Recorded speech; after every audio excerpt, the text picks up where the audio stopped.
Service के रूप में इसे माननीय नीतीश कुमार जी ने देखा और माननीय सम्राट चौधरी मुख्यमंत्री जी के नेतृत्व में जब हमारी एनडीए की सरकार है तो ग्रामीण सड़कों का पुलों का हम लोग निश्चित रूप से और तेजी से काम करेंगे, मेंटेनेंस करेंगे, रिपेयर करेंगे और जो निर्माणाधीन जो पुल है, रोड है, उसको हम लोग पूरा करेंगे। सर आप तो आईपीएस अधिकारी भी रहे हैं, ये जो आरा में घटना हुई कैसे देखते हैं? ठीक है, न्यायिक जांच हो रही है, लेकिन क्या वो फर्जी इनकाउंटर था, क्या था?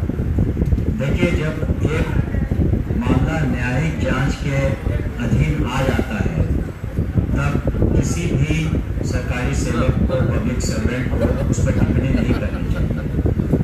जो मैटर जुडिशियल इंक्वायरी में है, ताकि जो जुडिशियल इंक्वायरी बिल्कुल निष्पक्ष रूप से, पारदर्शी रूप से न्याय संगत कार्रवाई के लिए अपनी अनुशंसा भेजेगा।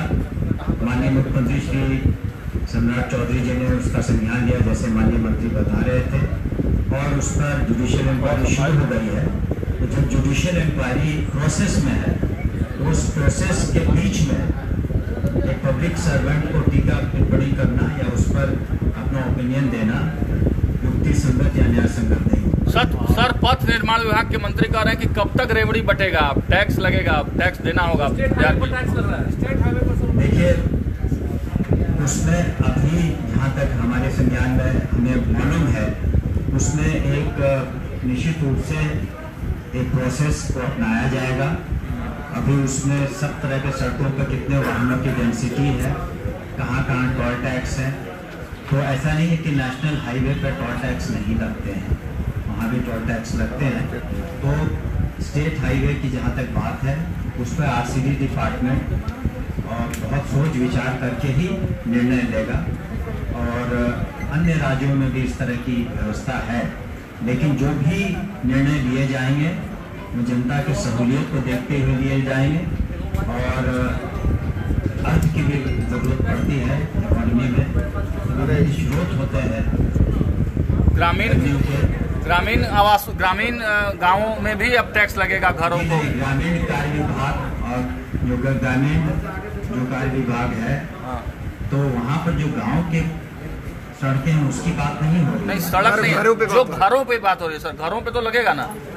उसके बारे में माननीय मंत्री जी ने बताया भी है, पूर्व में लिया है कि ऐसा नहीं है कि तत्काल सारे निर्णय लिए जाएंगे, सभी का सर्वे होता है, उसके बाद एक उचित निर्णय पर पहुंचा जाता है। या रोड का मामला हो, घर का मामला हो, किसी तरह का। अभी आपने देखा कई सालों बाद जो रजिस्ट्री फीस है या सर्कल रेट है, उसमें इजाफा हुआ। गांधी सर करीब 8-10 साल के ऊपर उसमें हुआ है।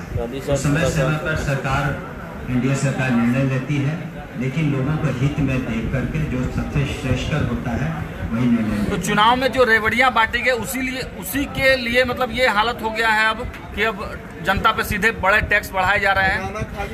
देखिए, जो सरकार, एनडीए की सरकार चाहे केंद्र में हो चाहे राज्य में हो, ये वेलफेयर स्टेट है। वेलफेयर स्टेट में कई चीज़ों की विशेष करके आम आवाम को, जो खास करके वैसे परिवार जो बीपीएल के नीचे हैं, जैसे केंद्र सरकार के द्वारा, माननीय प्रधानमंत्री के द्वारा जो राशन की व्यवस्था की गई है 80 करोड़ से ज़्यादा को, तो उसकी आवश्यकता पड़ती है, तब ऐसे कदम लिए जाते हैं। तो वेलफेयर स्टेट में कहीं कहीं पर आपको टैक्स देना पड़ता है, इनकम टैक्स जो दे सकते हैं देते हैं, और कई जगहों पर सरकार प्रावधान करती है कि आम आवाम को, गरीब जनता को जो है उसको एक वेलफेयर स्टेट के तहत कुछ सुविधाएं दी जाती हैं।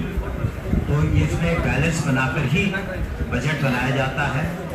जैसे कि आप देखेंगे बिहार सरकार में माननीय तत्कालीन मुख्यमंत्री श्री नीतीश कुमार जी ने जो साइकिल योजना की या पोशाक योजना की, तो उससे निश्चित रूप से और अधिक बच्चे स्कूलों में आने लगे और उसका बहुत फायदा हुआ है। अफ्रीका देश में भी इसका अनुसरण किया गया है।